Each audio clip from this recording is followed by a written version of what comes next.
bab tentang sunnah talak hamba. Bab tentang sunnah talak hamba. Yani bagaimana hamba nak talak, nak menceraikan isterinya mengikut sunnah Nabi sallallahu alaihi wasallam. Imam Abu Daud dengan sanadnya meriwayatkan daripada Umar bin Mu'attib, dia menceritakan kepada perawi di bawahnya, yakni Yahya bin Abi Kathir, bahawa Aba Hasan Maula Bani Naufal menceritakan kepadanya bahawa sesungguhnya dia pernah bertanya fatwa Ibnu Abbas berhubung dengan seorang hamba mamluk, hamba lelaki yang mempunyai isteri hamba perempuan, lalu dia menceraikannya dengan 2 talak. Kemudian kedua-dua mereka dimerdekakan selepas itu. Adakah dia boleh, yani masih boleh meminangnya, yani nak menikah dengan dia? Jawab Ibnu Abbas, ya, boleh. Rasulullah sallallahu alaihi wasallam memutuskan demikian. Rasulullah sallallahu alaihi wasallam memutuskan boleh, dia kata. Dengan sanad satu lagi, Imam Abu Daud meriwayatkan daripada Ali juga, yakni Ali bin Al-Mubarak, seperti sanad sebelum ni, dan makna hadis itu pun begitu juga. Makna hadis pun sama, cuma lafaz dia tidak sama, tapi dengan riwayat tanpa ikhbar. Jadi sanad dia tu tanpa menyebutkan akhbarana begitu, tanpa ikhbar, tetapi cara pengambilan riwayat itu dengan an-anah, dengan an gitu, bukan akhbarana gapo, tidak.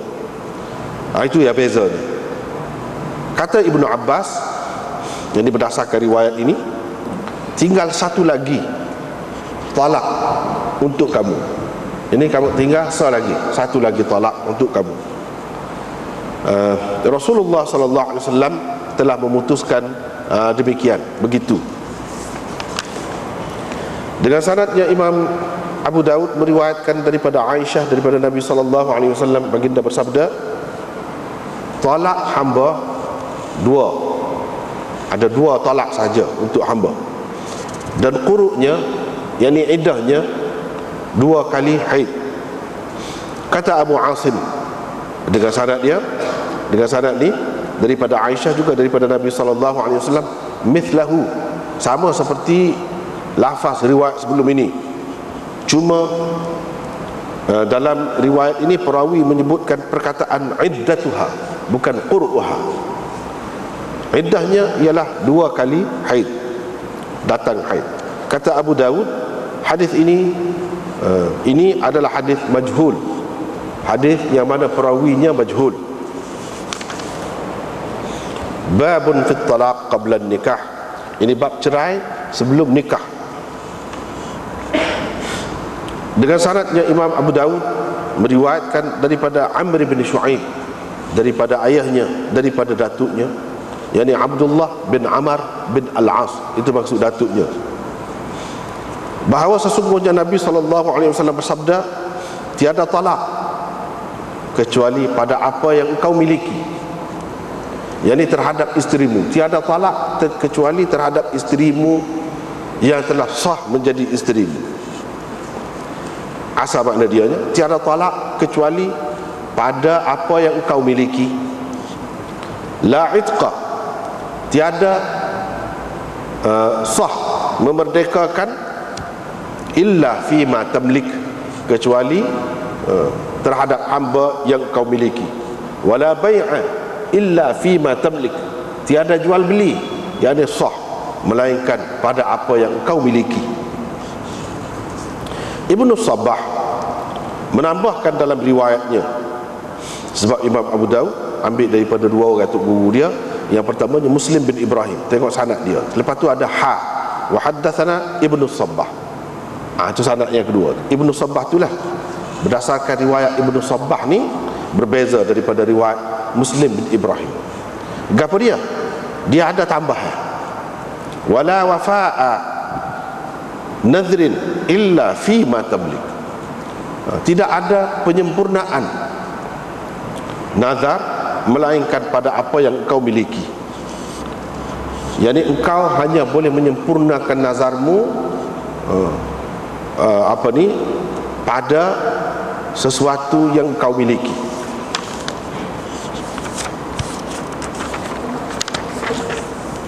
Dengan sanadnya Imam Abu Daud meriwayatkan daripada Amr bin Shu'aib, daripada ayahnya, daripada datuknya, biisnadi dengan sanad tadi juga, dan makna hadis tadi juga.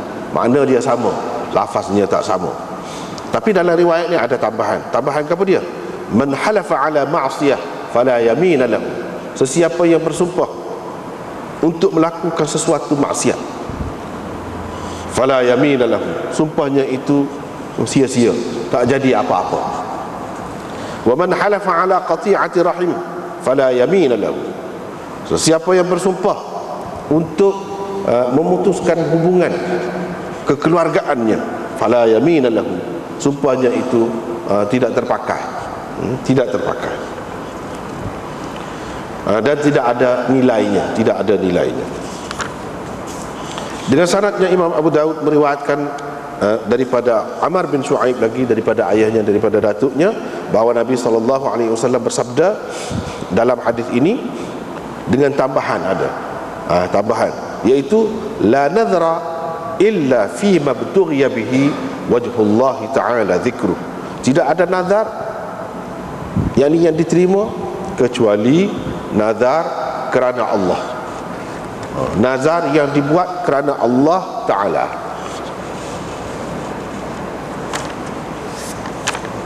Kita tengok semula. Jadi apa sunnah Nabi SAW berhubung dengan talak hamba. Talak hamba kalau dia nak cerai bini dia lagu mana? Sunnahnya lagu mana? Dia ada berapa talak dia? Hak boleh rujuk. Lepas tu apa bezanya dia dengan orang yang merdeka? Ni cerita ni kalau nak kira tak ada lah zaman kita ni kan. Tak ada, sebab hamba tak ada.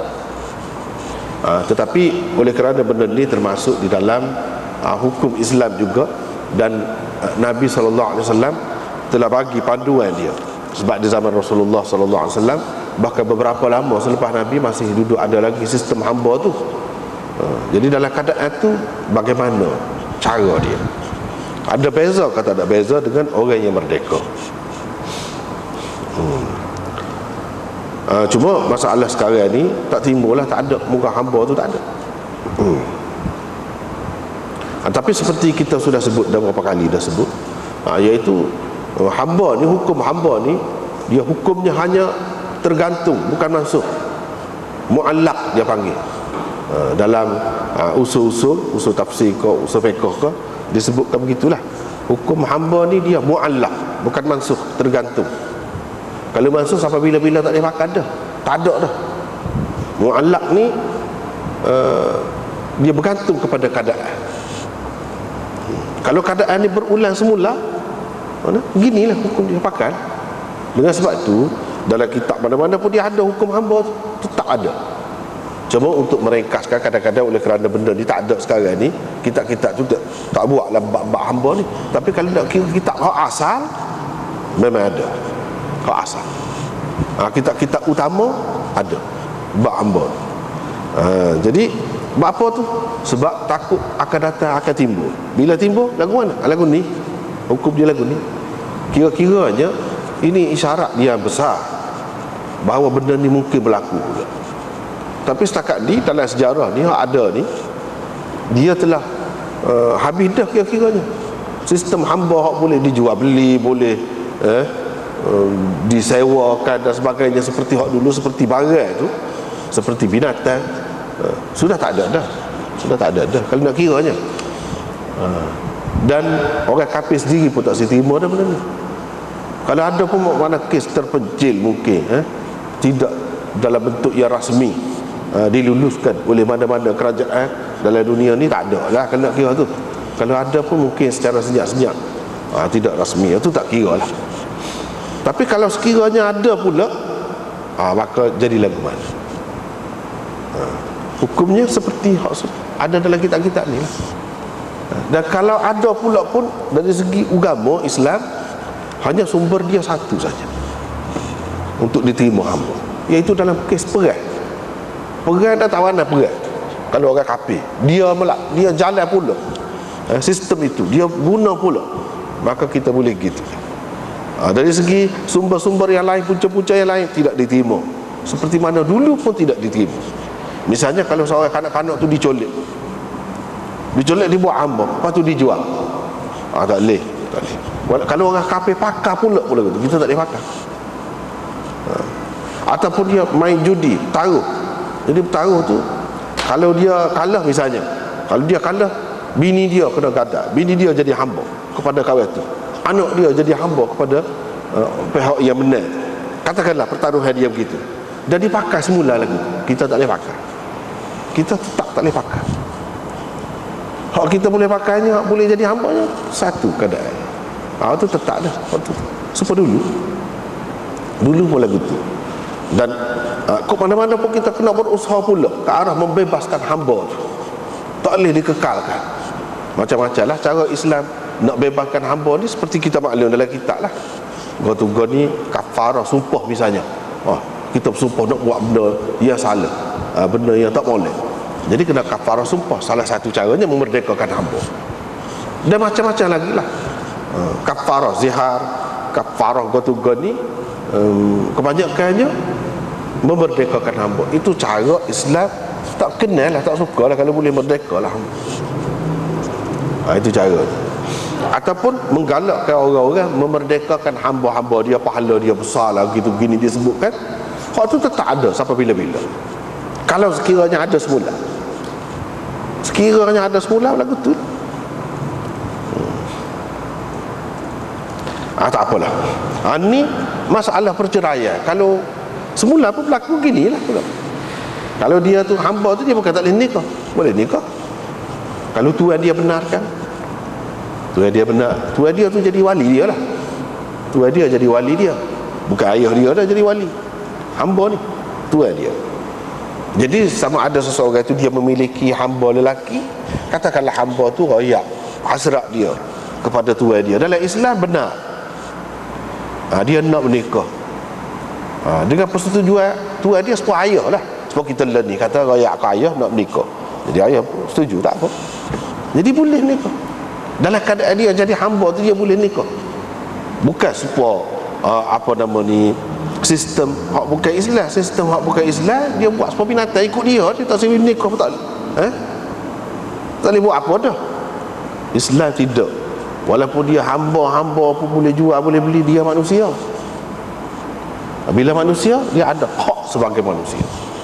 Dia ada hak sebagai manusia. Dia boleh menikah, dia boleh bergaul dengan isteri dia, sama-sama hamba. Atau hamba dia tu nak nikah dengan orang merdeka, ada orang merdeka, boleh.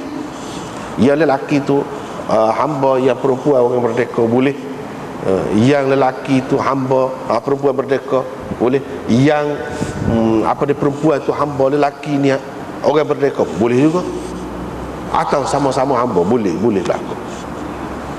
Dan kena bagi hak dia tu, kena bagi hak dia, jangan tak bagi. Misalnya dia orang kafir, dia nak menyembah berhala, boleh bagi. Kalau dia orang Islam, dia nak sembahyang, aku tak bagi, itu hak dia. Hak sebagai manusia tetap ada. Cuma di situ je dia boleh dijual beli, boleh gapo. Dalam Islam terima benda ni. Tidak kata jadi hamba tak boleh nak sembahyang, tak boleh nak menikah. Ada boleh menikah. Kalau tuan dia buat, bagi. Supaya dengan ayah lah, bagi, mak bagi, tak apa, boleh menikah. Tapi dia menikah tu, anak dia jadi hamba. Begitulah sistem mengikut dalam kitab lah. Tu panjang-panjang tu, tidak nak cara sini lah. Sini nak cerita pasal kalau dia cerah tu lagu mana. Jadi ceritanya ada satu orang namanya Abu Hasan. Dia ni Maula Bani Naufal. Bila kata Maula ni kak, makna dia ni bekas hamba lah, bekas hamba puak-puak Bani Naufal. Dia dibebaskan oleh puak-puak tu, Bani Naufal. Itu maksud Maula.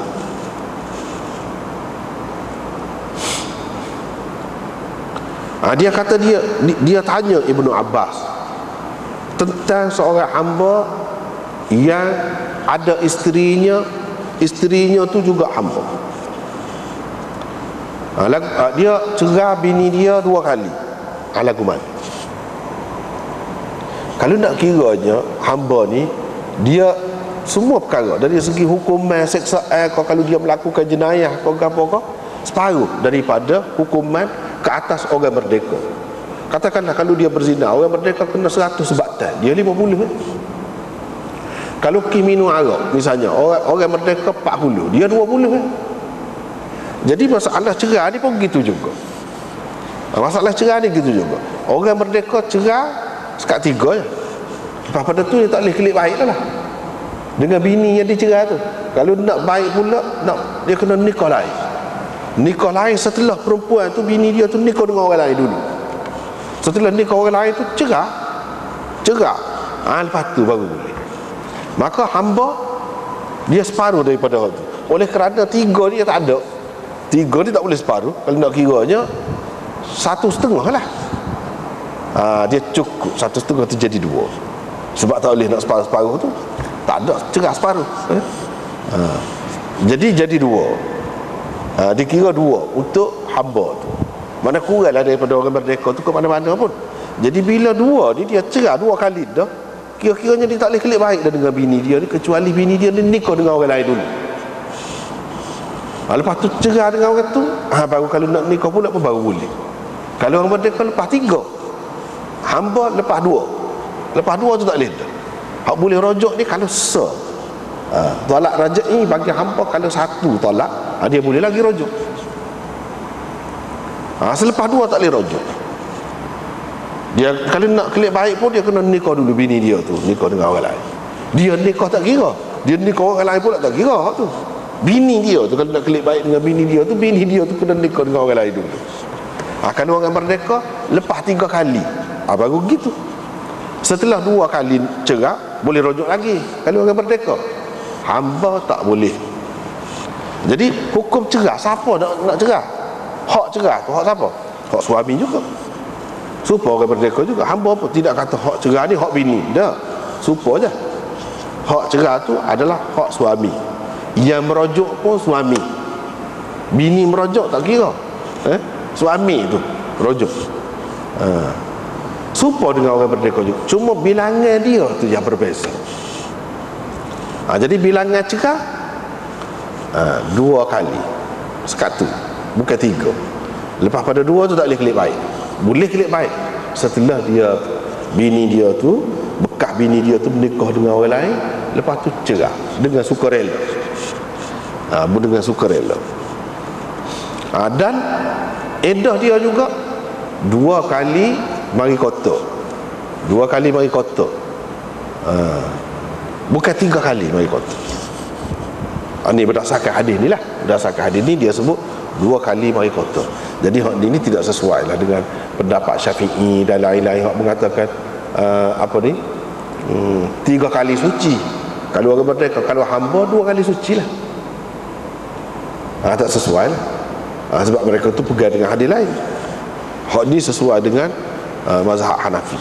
Mazhab Hanafi yang mengatakan 2 kali mari kotak. Setelah 2 kali mari kotak, siap dah. Lepas tu habislah iddah dia. Kalau orang merdeka 3 kali mari kotak. Itu je beza dia.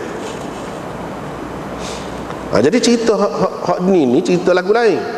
Dia tanya Ibnu Abbas, seorang hamba menikah sama hamba. Lepas tu dia cerai ada 2 kali hamba. Dia cerai bini dia tu pun hamba juga.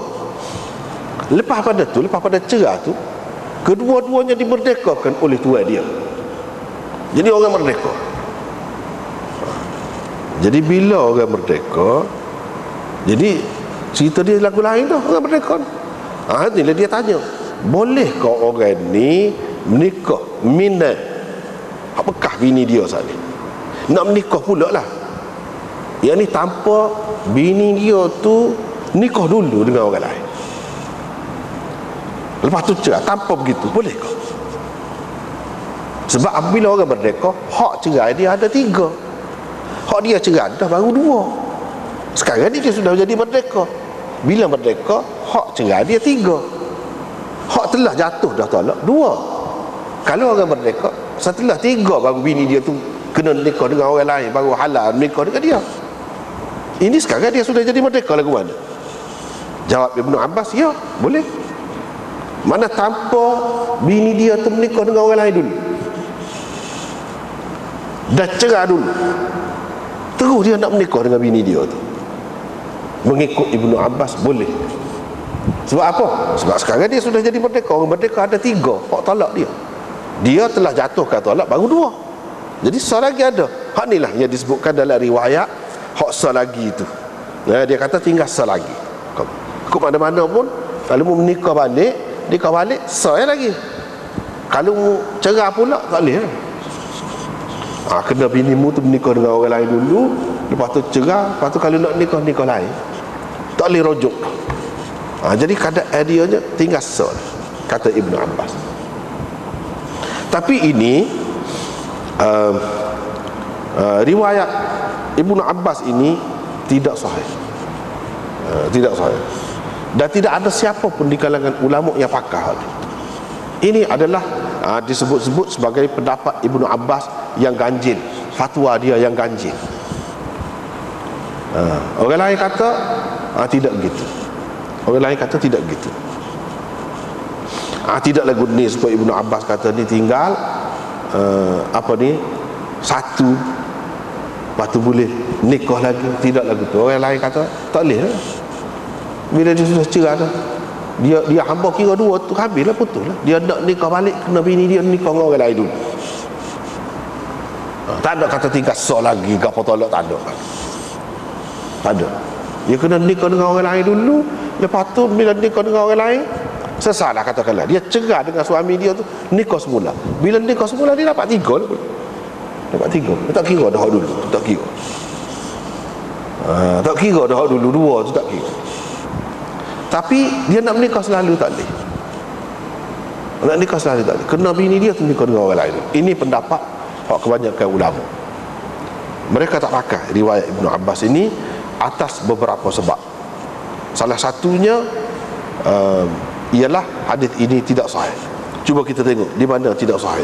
Hadis ini selain daripada Imam Abu Daud, dalam Nasa'i pun ada, dalam Ibnu Majah pun ada, kitab-kitab utama. Dia sini hak peringkat bawah tu tak apa sanad dia.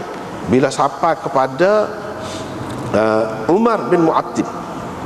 Umar bin Mu'attib tu perawi yang dhaif. Perawi yang dhaif. Perawi yang dhaif. Dan Abu Hasan Maula Bani Naufal itu pun orang tak kemah mana juga. Paling tinggi pun dia makbul saja. Paling tinggi dia, kedudukan dia tu makbul saja, bukan tinggi sangat. Jadi riwayat dia ni baru boleh diterima kalau ada sokongan, kalau ada mutaba'ah, ada syawahid, ada sokongan orang lain. Sedangkan tidak ada sokongan. Tidak ada sokongan. Dan kalau ada pun tak jadi, sebab Umar bin Mu'attib tu. Ni kita tengok. Orang panggil juga Ibnu Abi Mu'attib. Qala al-Baimuni. Baimuni kata, wa qala lana Ahmad. Imam Ahmad kata, la a'rifu Umar. Saya tak kenal Umar. Saya tak kenal Umar. Bila dia kata tak kenal, makna tak boleh lah, dhaif. Perawi ni kena kenal keadaan dia. Bukan kena kenal nama saja, kena kenal keadaan dia. Orang lagu mana dia tu. Muslim meriwayatkan daripada Ahmad. Orang tanya dia ni perawi thiqah ke tidak? Dia kata tak tahu. Imam Ahmad kata tak tahu. Jadi bila tak tahu, makna majhul lah. Ibnul Madini berkata, Ali Ibnul Madini berkata, yungkirul hadis, mana dia meriwayatkan hadis mungkar. Bermakna dia ni perawi mungkar. Perawi mungkar ni perawi dhaif lah. Hadis yang diriwayatkan oleh dia hak bercanggah dengan riwayat-riwayat lain, riwayat-riwayat orang thiqat, orang panggil hadis munkar. Abu Hatim juga, ni ulama-ulama rijal belakang ni, dia kata tak kena juga. Imam Nasa'i kata, dia mari dalam kitab dia, tapi dia kata laisa bil qawi, tak kuat tu mana dhaif lah. Ini tidak semestinya ulama-ulama ni dia mari dalam kitab dia menunjukkan dia menganggap hadis itu sahih. Dan tidak semestinya seseorang pengarang kitab tu dia hukum terhadap hadis tu dalam kitab tu. Tak mesti. Kita nak tahu pendapat dia, misalnya Nasa'i lain dalam kitab rijal, dalam kitab dia tak ada sebut. Misalnya Imam Abu Daud tak ada sebut. Ibnu Adi kata qalilul hadis, tapi Ibnu Hibban kata dia ni perawi thiqah. Ukhaili dan lain-lain kata menyenaraikan dia ni dalam perawi-perawi dhaif. Jadi hak kebanyakan ulama yang kata dia ni dhaif, tak boleh pakai. Sebab tu orang tak sepakat. Lepas tu kebanyakan sahabat-sahabat dan ulama-ulama kemudian pun tak saya pakai. Dia pakai hak lagu lain, hak kemudian, hak selagi, hak kemudian.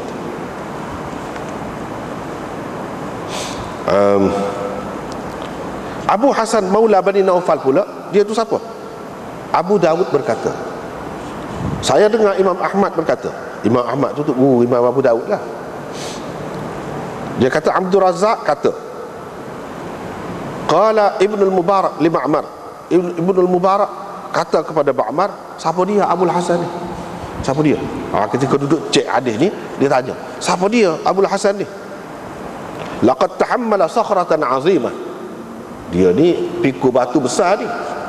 Pikul batu besar, maksudnya dia tu orang lemah, mengemukakan sesuatu yang bercanggah dengan orang lain. Itu makna pikul batu besar tu. Dia bawa benda pelik. Dia bawa benda pelik, benda yang tidak mampu dia bawa.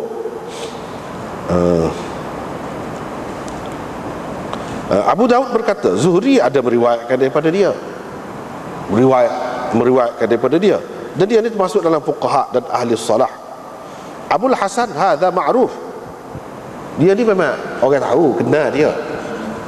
Tapi hak orang pakai je, hak orang duduk pakai je, orang tak pakai hadis dia, tak pakai hadis dia. Jadi hadis dia ni orang tak pakai. Gitulah. Setara tu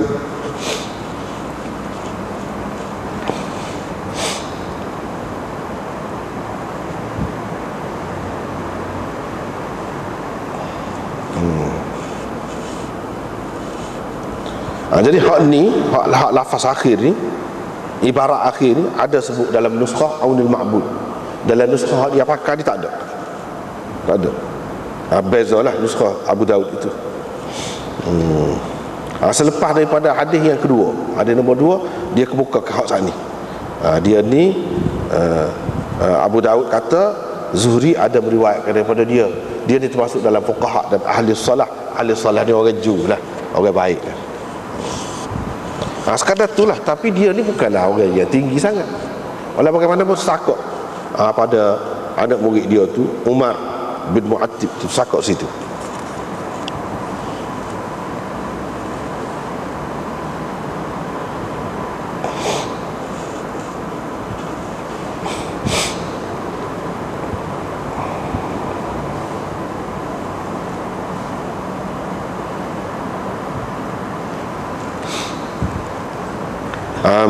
Bawah tu ada nota, bawah tu ada ta'liq bawah.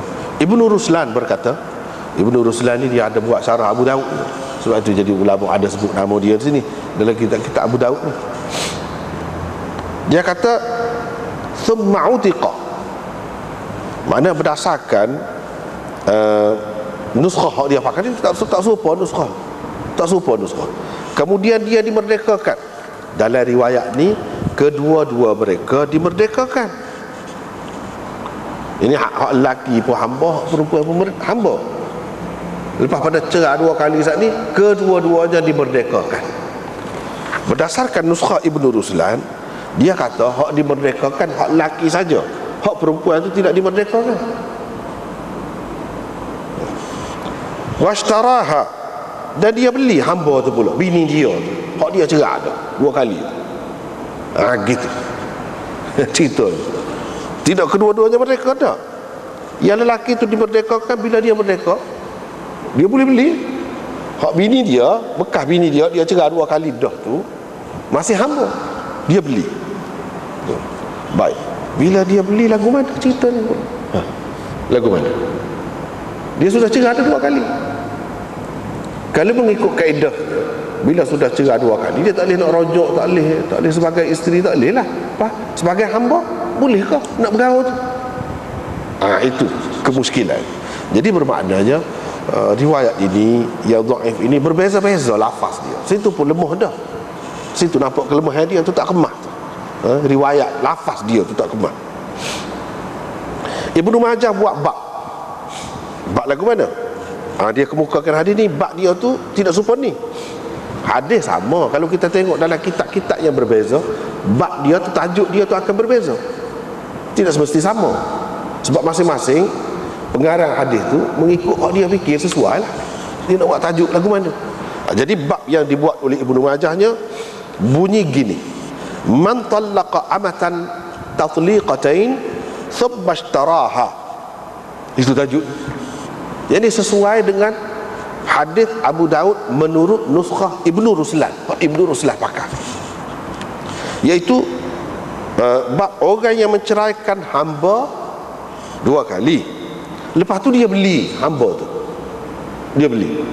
Maknanya bukan kedua-duanya itu dimerdekakan. Yang dimerdekakan ialah hak suami tu, hak telah cerai 2 kali tu. Lepas tu bila suami tu merdeka, dia beli.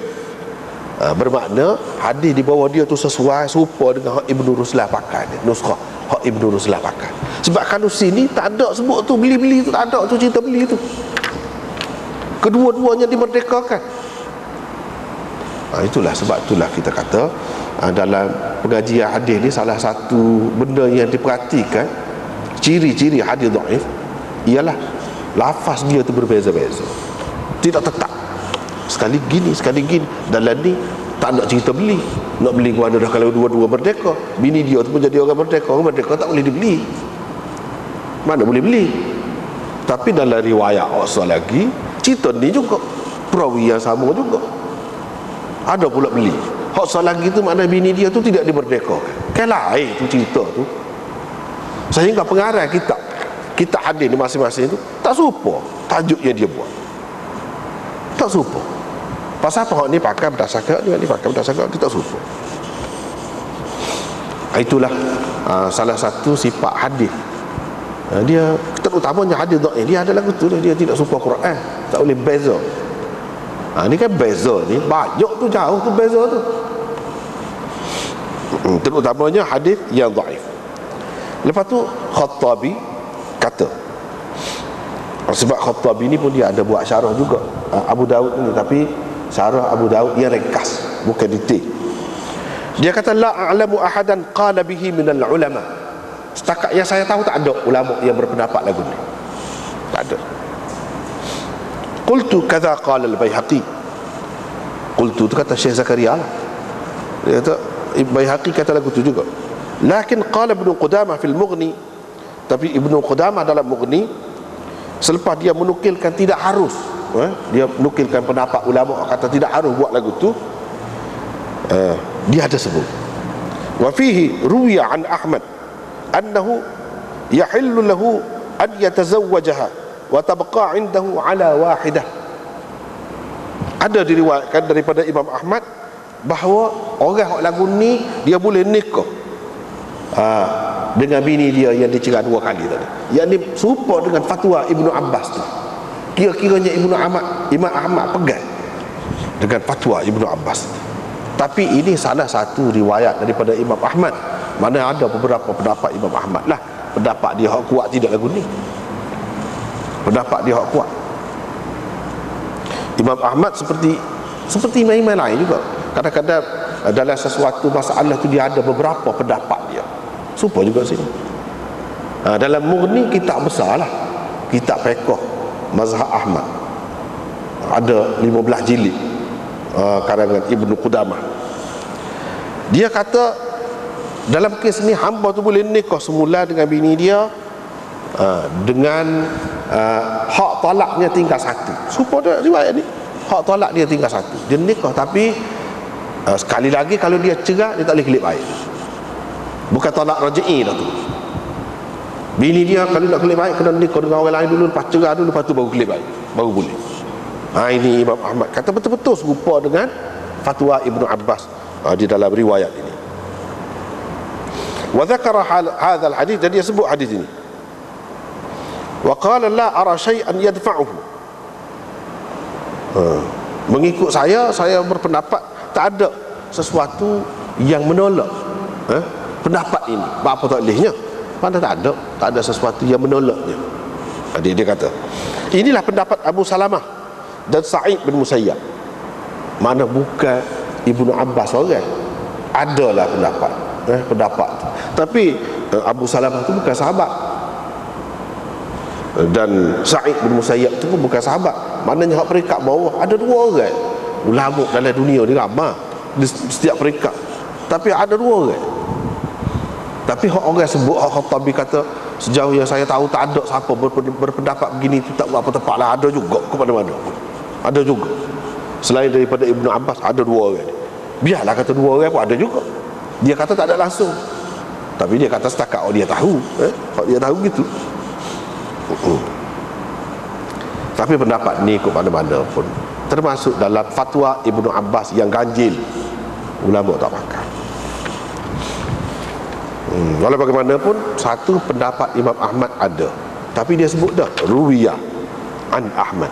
Bila sebut ruwiyah an Ahmad itu sirah tamrid digunakan di situ. Sirah tamrid mengisyaratkan kepada pendapat hak Ahmad hak ni bagi ulama-ulama dalam mazhab dia tak kuat, dhaif, tak kuat. Sebab apa? Sebab asas dia pun tak kuat. Hak ni kau tanya dia siapa dia ni, dia tak kenal pula. Bila tak kenal macam mana dia nak pegang? Tak pernah sabar Imam Ahmad nak pegang.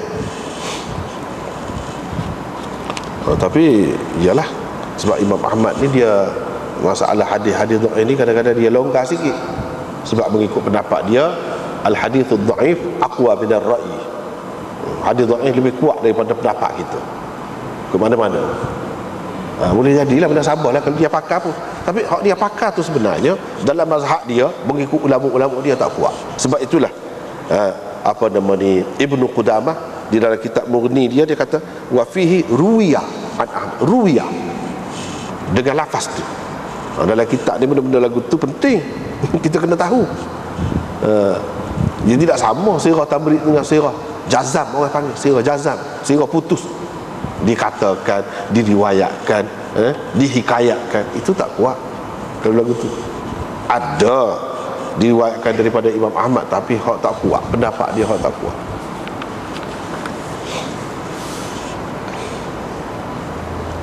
Jadi Ibnu Abbas kata hak ni Rasulullah SAW putuskan begini. Kira-kiranya kalau tak mengambil kira sanad tu, yakin benar dari Ibnu Abbasnya bahawa dah kalau Rasulullah putuskan begitu, apa kita tak sepakat lagu tu? Orang lain pun sepatutnya pakai lagu tu lah. Apa yang orang lain tak pakai tu? Sama ada benda ni tak ada. Sudah dia tak ada. Rasulullah SAW tak pernah kata begitu pun. Kita nak kata Ibnu Abbas memang kata begitu, dia dengar Rasulullah SAW, dia tahu Rasulullah SAW buat gitu, dia kena sanad tu sahih dulu, barulah kita boleh letak atas Ibnu Abbas gitu. Kalau lagu ni masih belum boleh dipertanggungjawabkan, kita tak boleh kata Ibnu Abbas kata begini. Nak kata Ibnu Abbas kata begini dengan yakin tu, biar sanad tu sahih dulu. Ni betul lah dia kata Ibnu Abbas kata gitu, tapi masalah sanad tu. Jadi kita tak boleh putus lagi Ibnu Abbas kata sungguh ke tidak. Baru boleh kita putuskan bahawa Ibnu Abbas kata sungguh lagu tu apabila sanad tu sahih. Masalahnya sanad tu tidak sahih, jadi tak boleh pegang. Kita nak kata Ibnu Abbas kata gitu pun tak boleh. Nyaya ke dia lah. Jadi kalau dia tak kata gitu, tak nyaya ke dia. Tak boleh, benda ni kena amanah. Kalau orang tidak kata, jangan kata dia kata.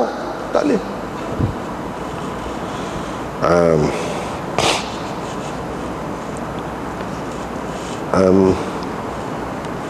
Dalam syarah dia ada sebut bawah tu Bila Ibnu Abbas kata lagu itulah Rasulullah sallallahu alaihi wasallam putuskan.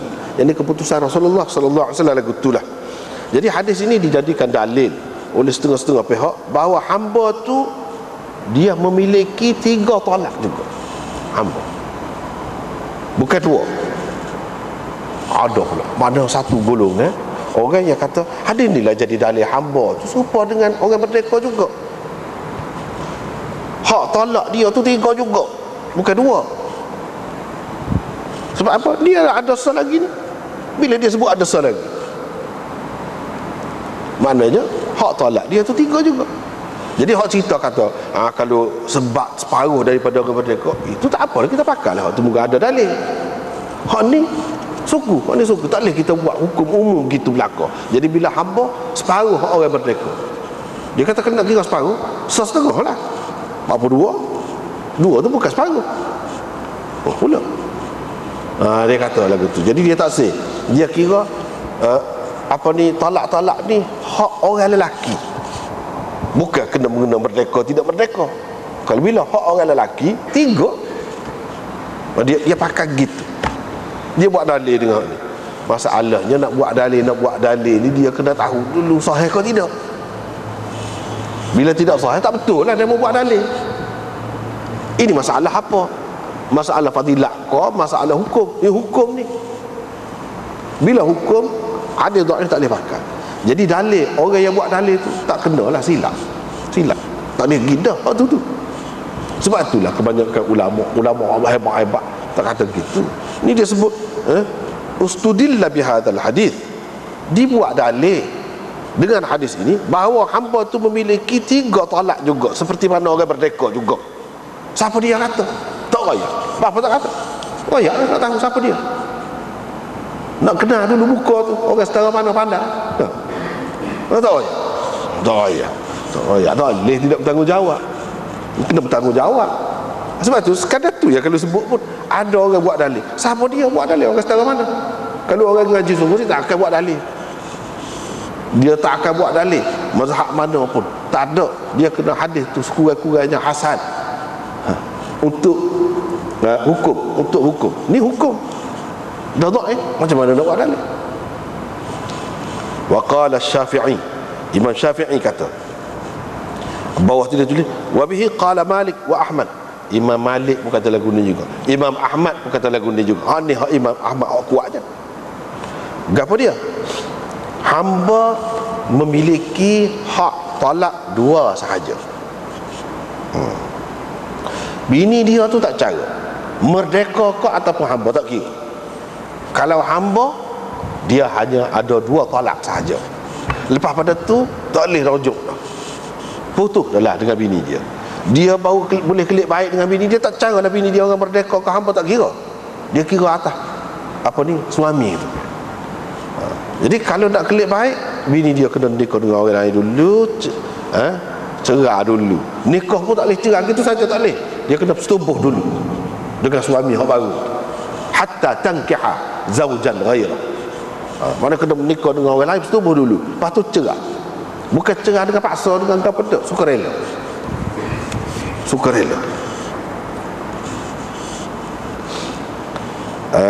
Gitu. Abu Hanifah dan An-Nasir kata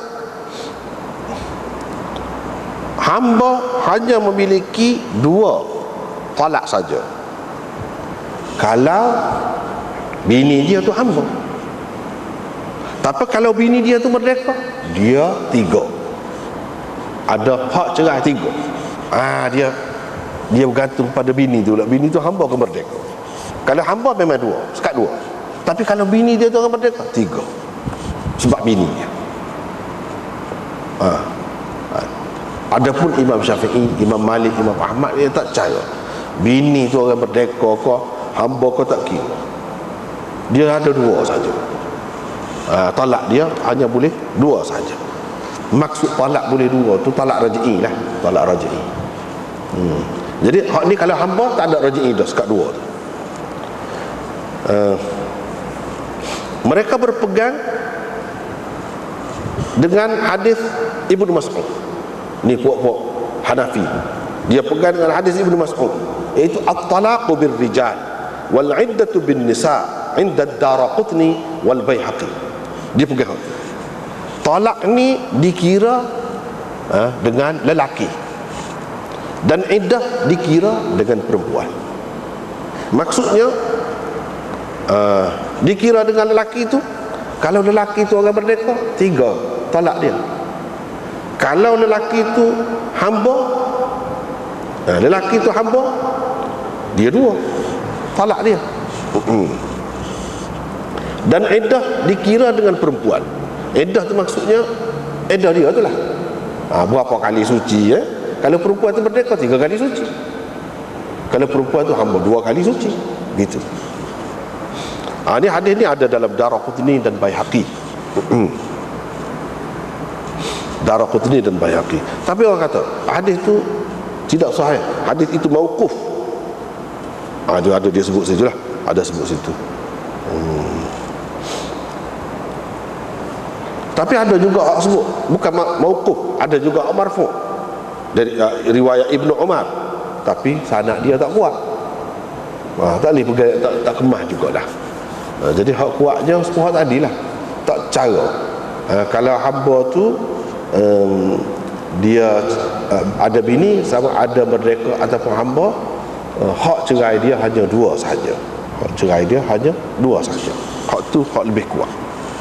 Hak itulah pendapat kebanyakan ulama.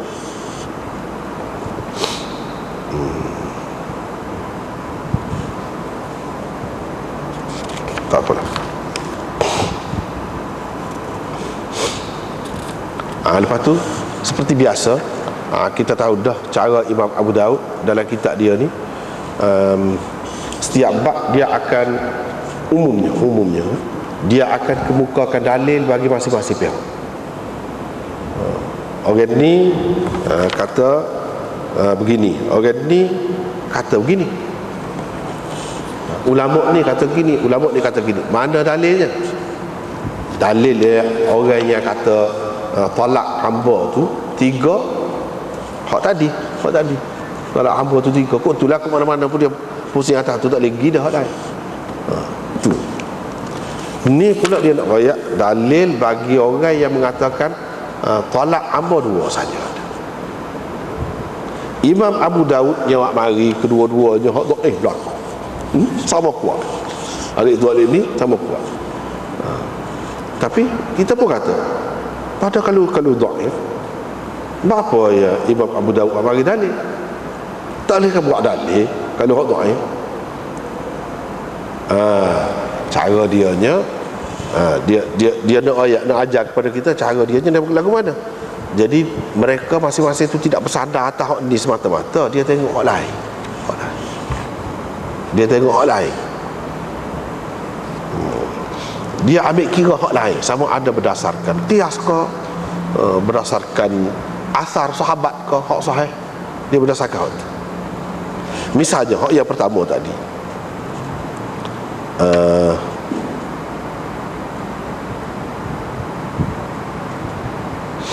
hak yang pertama tadi dia pegang dengan umum ayat tu, at-talaqu marratan fa imsakum bima'ruf aw tasrihum bi ihsan. Dia kira umum, dia pakai tu.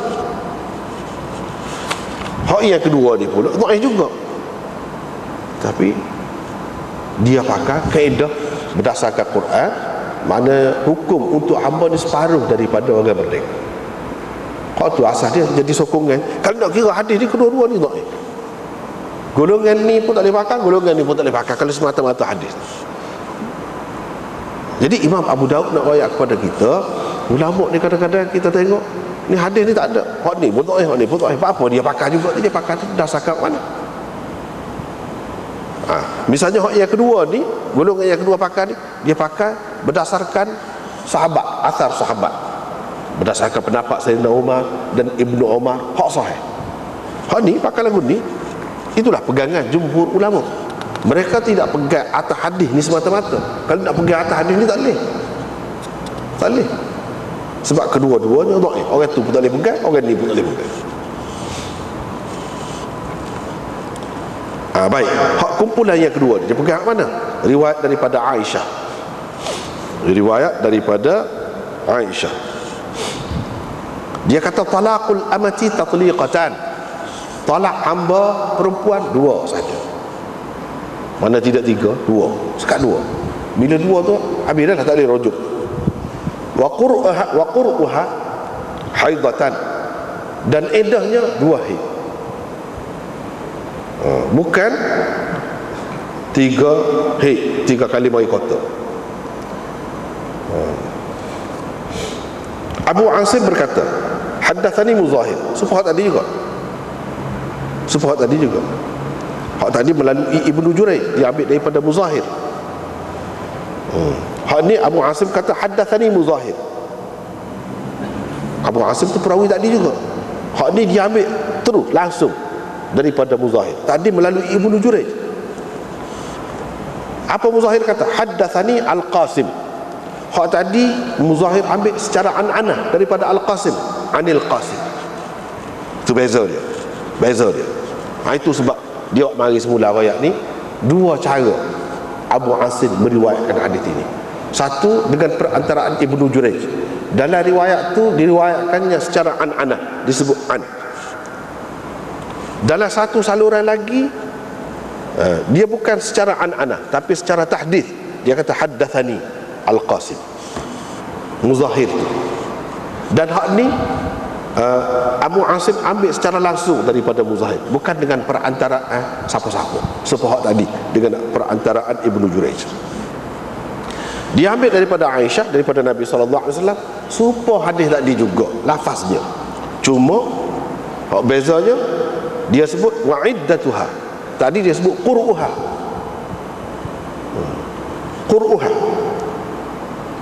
Qur'unya ialah 2 haid. Hak ni iddahnya, itu saja berbeza. Dan quru' dengan iddah ni mana hak tulah ialah. Hak tulah lafaz saja berbeza. 2 haid. Abu Daud berkata ini hadis majhul. Jadi hadis majhul tu lagu mana? Hadis huwa hadithun majhul. Hadis yang mana perawi dia tu majhul. Hak mana perawi majhul? Muzahir, yang meriwayatkan daripada Al-Qasim bin Muhammad tu, Muzahir tu majhul. Itu perawi majhul. Bermakna riwayat yang dikemukakan oleh Imam Abu Daud sebagai pegangan bagi golongan yang kedua pun lemah juga. Serupa dengan pegangan golongan yang pertama tadi, lemah juga dengan sebab ada Umar bin Mu'attib tadi. Di sini lemah tu kerana Muzahir. Cuba tengok bawah. Muzahir bin Aslam, orang panggil juga Ibnu Muhammad bin Aslam Al-Makhzumi Al-Madani. Ishaq bin Mansur kata an Ma'in, bukan Ma'in, an Yahya ibn Ma'in, jatuh situ. Kalau hak mana ada kitab ni baiki, bukan an Ma'in, an Yahya ibn Ma'in. Laisa bi syai', tak ada gapo dia ni, tak ada gapo tu mana lemah lah, tak ada go. Ma'annahu rajulun la yu'raf, di samping itu tak tahu pula dia ni siapa. Yang ni perawi ni majhul. Itulah Imam Abu Daud kata majhul tu. Sebab la yu'raf, tidak dikenali. Bila tidak dikenali majhul lah. Abu Hatim berkata munkarul hadis, dia di perawi munkarul hadis. Bila kata munkarul hadis mesti dia perawi dhaif. Dhaiful hadis. Lepas tu Abu Daud kata rajulun majhul. Abu Daud kata rajulun majhul. Dan Abu Daud kita baca saat ni hadithun majhul, yani hadithu rajulin majhul. Hadithu rajulin majhul, hadis perawinya majhul. Jadi dia buat mudhafun ilaih. Hadithun majhul, yani hadithu rajulin majhul. Sebab dia sebut rajul majhul. Bukan hadis tu majhul dah. Hadis tu orang tahu hadis tu. Tapi hadis perawi hadithu rajulin majhulin. Tapi kalau kita baca tak ada rajul tu, hadithun majhulun. Baca lagu tu. Bukan majhulin. Hadithu rajulin majhulin. Ini hadis orang yang diperawi yang majhul. Jadi yang majhul tu sifat kepada rajul. Gitu kira-kira. Ada dari segi nahwunya kena baca gitulah.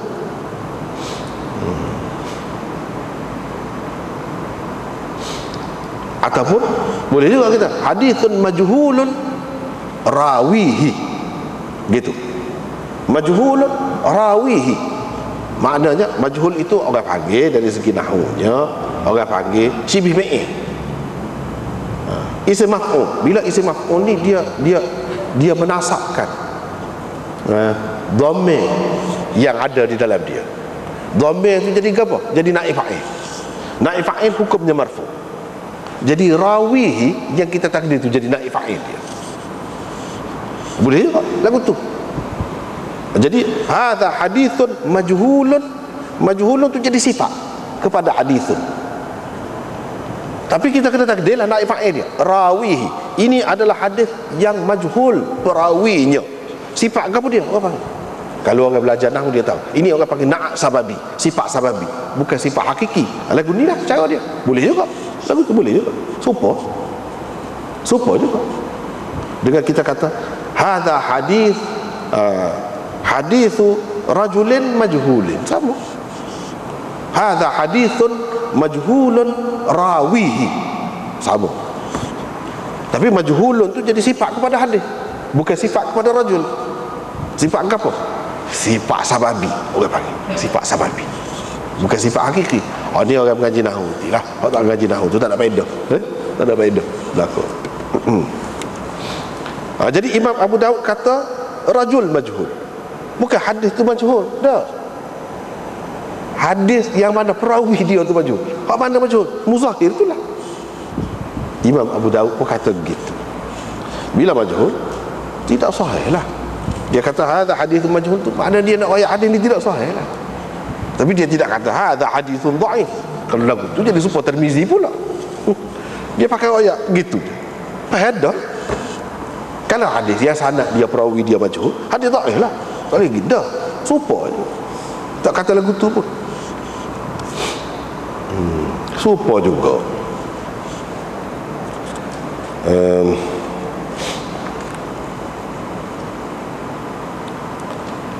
Bermakna Imam Abu Daud nak ayat kedua-dua pegangan ni tak kemah. Kalau ada hadis ni tak kemah. Lepas tu yang orang nak pakai juga tu, jumhur tidak pakai hak ni. Pakai hak ni lah. Jumhur ulama kata hak cerai hamba hanya ada dua.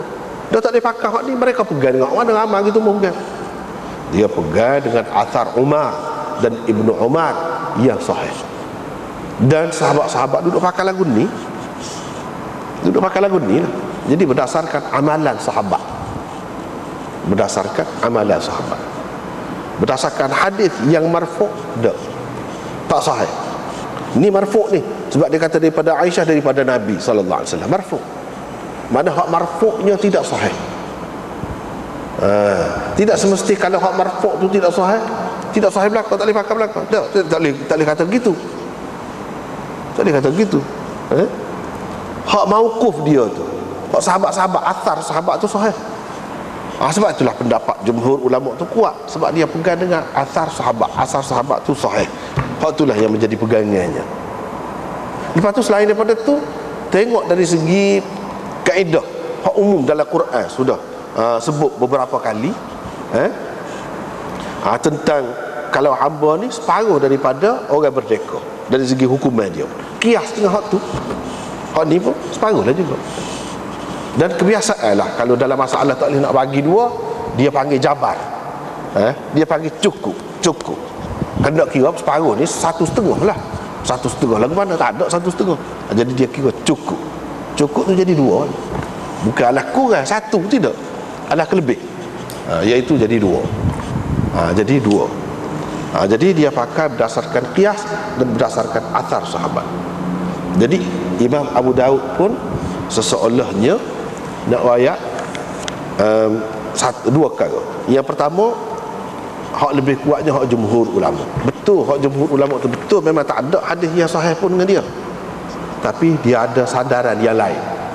Berdasarkan sandaran itulah ulama berpendapat, kebanyakan ulama berpendapat talak hamba 2, bukan 3 seperti orang merdeka.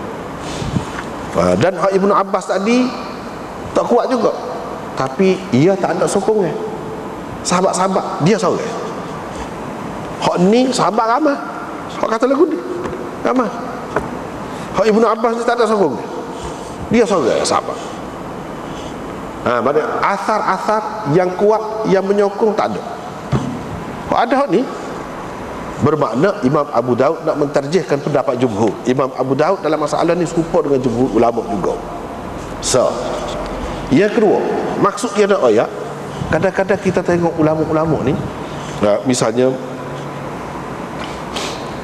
Imam Tirmizi, Imam Tirmizi ni, kalau mana ada kitab ni boleh tengok muka surat 269. Wa ujiba bi anna fi isnadihi Muzahir bin Aslam, tengok qala Tirmizi, dia kata hadithu Aisyah hadha hadithun gharib la na'rifu illa min hadithi Muzahir bin Aslam. Hadis Aisyah ni gharib, yakni dhaif. Kita tak tahu hadis ni sebagai hadis yang marfu' melainkan melalui hadis Muzahir. Hak tadi lah, hak tadi ada Muzahir. Wa Muzahir la yu'rafu lahu fil ilm ghair hadzal hadis. Muzahir ni orang tak tahu dia ada meriwayatkan hadis dalam bab ilmu hadis ni, tak ada. Orang tak tahu dia ada meriwayatkan hadis lain selain daripada hadis ni. Hadis ni sah dia, ada riwayat pun. Tapi Imam Tirmizi kata dah gharib. Mana dia tak tahu, saluran lain tak ada. Tapi dia kaya wal amalu ala hadha 'inda ahli al-ilm min ashabin nabi sallallahu alaihi wasallam wa huwa qaul Sufyan ats-Tsauri wa Syafi'i wa Ishaq, intaha. Tapi bila-bila hadis ni dhaif, inilah yang diamal oleh kebanyakan ahli ilmu dari kalangan sahabat Nabi. Dan ini juga pendapat Sufyan ats-Tsauri, pendapat Syafi'i dan pendapat Ishaq.